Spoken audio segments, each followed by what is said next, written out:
October. Chapter 7. Damon was at Mr. Good's house in Mr. Good's office. Damon was wearing a black dress shirt with 4 buttons unbuttoned and wearing a nice pair of black jeans. And his black hair was pulled back.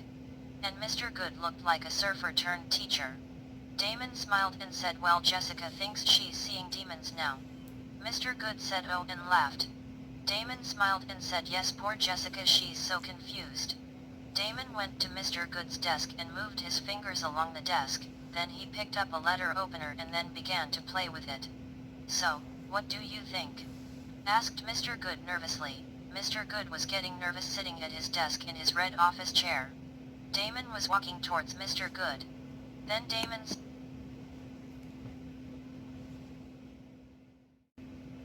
said while walking toward Mr. Good, "Maybe she is seeing demons?"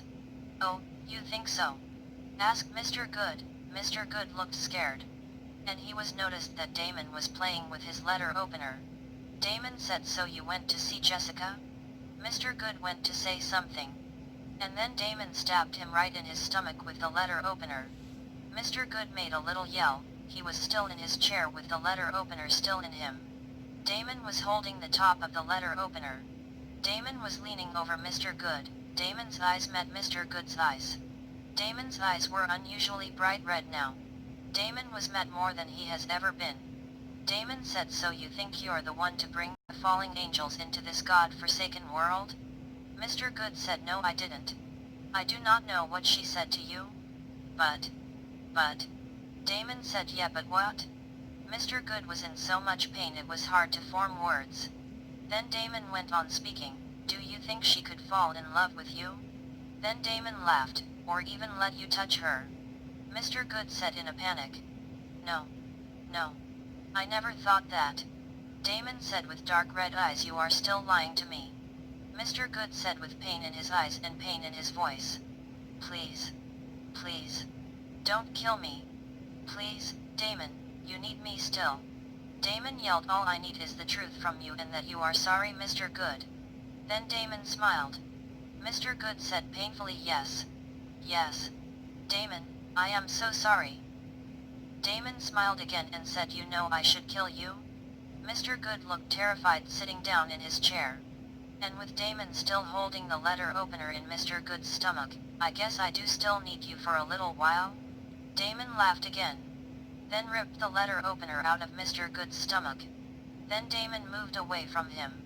Jessica got the night off so she can go to the nightclub. Jessica and the other girls finally arrived at the nightclub. Jessica saw Don from the crowd. Jessica said, "Sweetie and Victoria, there's Don." Then she pointed to him. Then Jessica saw MJ and Nick hanging around Don. Then Victoria moved ahead of Jessica, and Sweetie followed her. Don saw Jessica coming from behind Victoria. Then he immediately started to smile at Jessica. Victoria went over MJ and gave him a passionate kiss. He kissed her back passionately. Jessica saw this. It reminded her of Damon, and how he kissed her and how she kissed him back. And how it made her feel. Then Jessica felt a deep pain in her chest. Then Jessica had to make herself look away from Victoria and MJ. She moved her eyes to Don. Don was still looking at Jessica. Don was smiling at Jessica with loving eyes. Jessica made herself smile back at him. It was like Jessica was playing a role of a happy college girl that was enjoying her first year of college.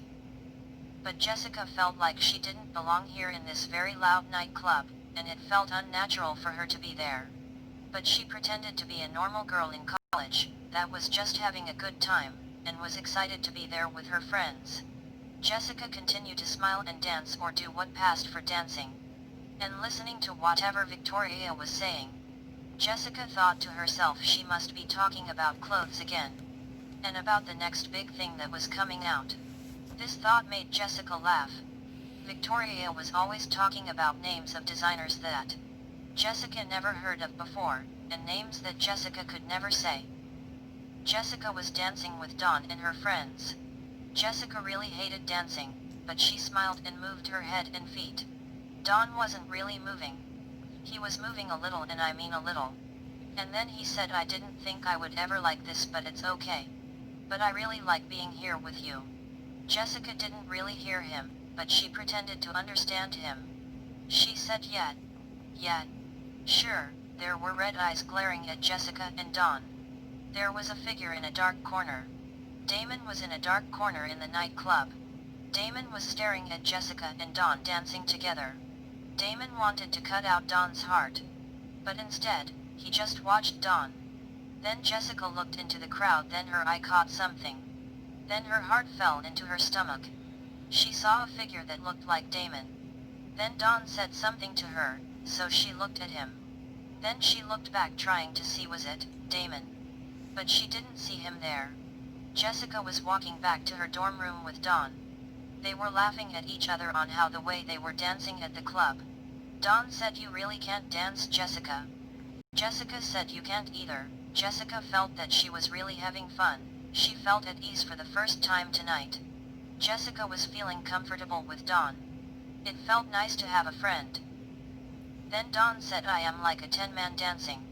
Then Jessica laughed at the joke that Dawn made. She was laughing and then suddenly, Dawn leaned in and kissed Jessica. Jessica immediately moved away. Dawn felt Jessica move away from him, and then he immediately moved away from Jessica. Dawn said, "I'm sorry, Jessica."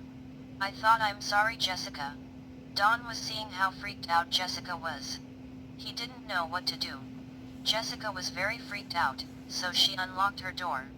Then she stops herself and asks herself why I am so freaked over a little kiss.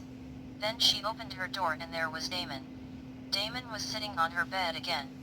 Dawn saw Damon sitting there on Jessica's bed. He looked terribly upset and very confused. Dawn said, "I do not know what you are doing, Jessica, but I do not want to be part of it. So, I am just going to go. I'm sorry if I have misread anything. I am going." Then he walked away. Jessica felt sick. Damon waved at Dawn like he was saying goodbye. Dawn didn't see Damon waving at him, because he was already gone.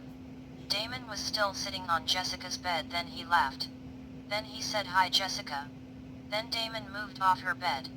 Then he said, "So you have a new boyfriend?" He puts the boy in boyfriend. Damon walked over to her. Jessica still could not believe that Damon was standing in front of her. Then she thought Damon broke into her room. Then she said, "You broke into my room again."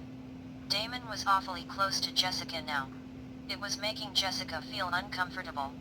Then Jessica remembered that she thought she saw him at the club.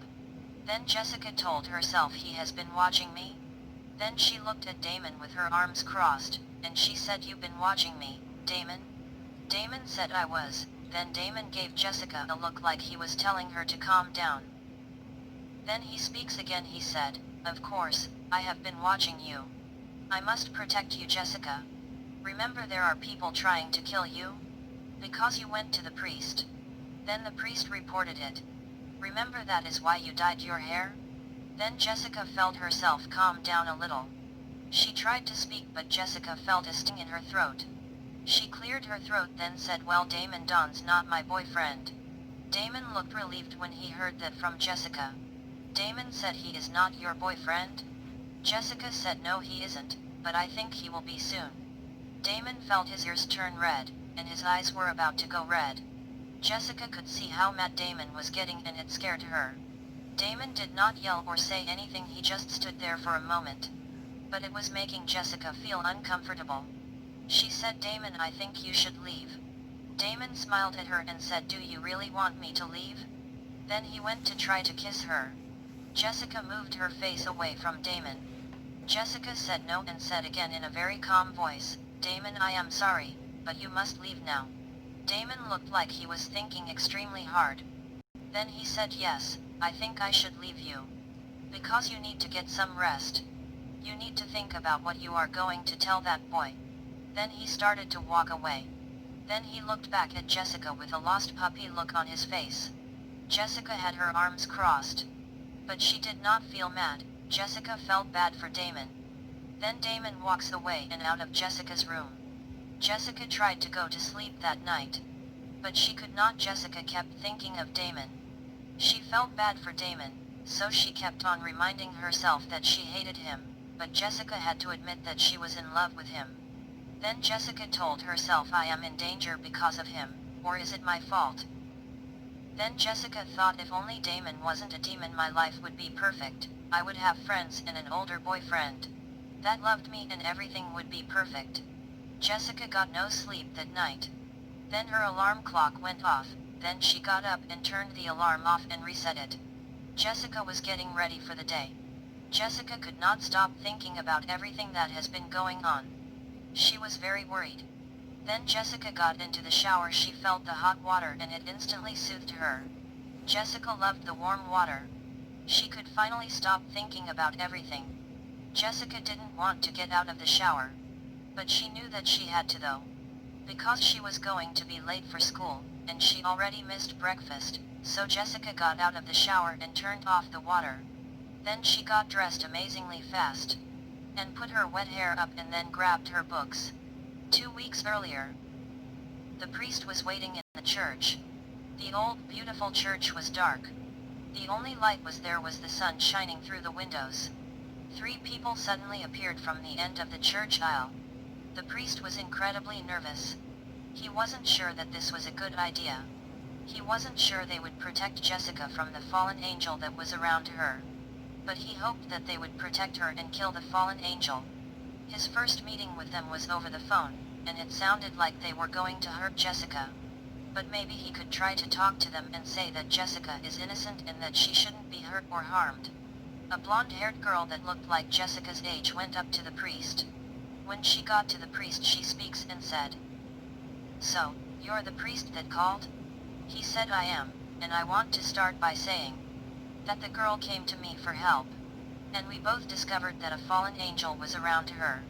The blonde-haired girl said, "Where is she now?" "I don't know, I told her to go back home. You see, she just started college here. I told her to go back home so she could get away from him." Then the blonde girl said, "She goes to the college close to here?" Then one of the men that was beside the blonde girl spoke up and said, "Hi, I do not think we introduced ourselves," and then he held out his hand to the priest. Then the girl raised her eyebrow. Then the priest shook his hand. The man said, "My name is Brandon." Then he pointed to a young man beside him and said, "This is Brian." Brandon didn't have any hair on his head, and he had green eyes and was wearing all black. Brian had green eyes too and had short golden hair. Then he pointed to the blonde-haired girl and said, "This is Bonnie." They all were dressed in black. Bonnie said, "I don't think that the fallen angel is the problem. And if he doesn't use her, something else will." The priest said, "That's not right. She is a good person, and if she is the blame, that's not her fault." Then Bonnie said, "We must do what we must do, because that's what the world needs." The priest was very upset. He felt that his whole life has been a lie. Brian said to the priest, "We don't need your permission for anything, priest." Then Brandon jumped in and said, "Before we lose our heads. But the boy is right, we don't need your permission. We will take it from here. Do you have our rooms ready?" The priest said, "It's one room, but it's long, and it was used as a bomb shelter in the 1850s, or that's what the Catholic Church told the public." Then Brandon gives the priest a look, like he was getting annoyed. Then the priest said, "It's ready." Then Brandon said, "Well, that's nice. But if you would show us the way, please?" The priest was very mad, and his face showed it. He was red with anger. But he said, "Follow me, I will show you the way." They came to a dark door. You could feel cold air coming through the door. And then the priest led them down a dark stairwell. Then they came to a metal door. Then the priest opens the door. The bomb shelter was under the church. It had many beds and it had concrete beams in it. It was cold and dark and had very few lights. Bonnie said, "Brandon and Brian, get the bags from the van." Then Brian said, "What are you going to do?" Bonnie said, "I am going to go to the bathroom." Bonnie said, "Priest, where is the bathroom?" The priest said, "It is behind the green door." Then he walks away. Jessica was at her job taking orders. An old man was ordering his usual black hot coffee with no sugar or milk and no cream. Jessica took his order. Then he said, "Where is Jay? See? He always knows what I order." Jessica smiled and said, "I don't know him, sorry, and I will remember your order next time." Then Jessica made his coffee and gave it to him. He picks up the coffee, and then he gives Jessica a dirty look, and said, "Jay, see, brings me the coffee while I sat down." Then he walked away to go sit down. Then Jessica looks to her right and there was Damon with a smirk on his face. He said working for the honest pay? It isn't so what it's cracked up to be, is it? Shoveling horse shit would be better for your soul than this? Jessica said, do you have to be always a smart ass? Damon smiled. He liked that Jessica was getting more fired up. And not the scared girl he first met. Jessica said, I guess, I don't have to guess why you're here. Or how you know when I get off work. Then Jessica said, but I must wait. Then before she could finish her sentence, she saw a boy with an apron on coming in. Then Jessica grabbed her stuff and went with Damon.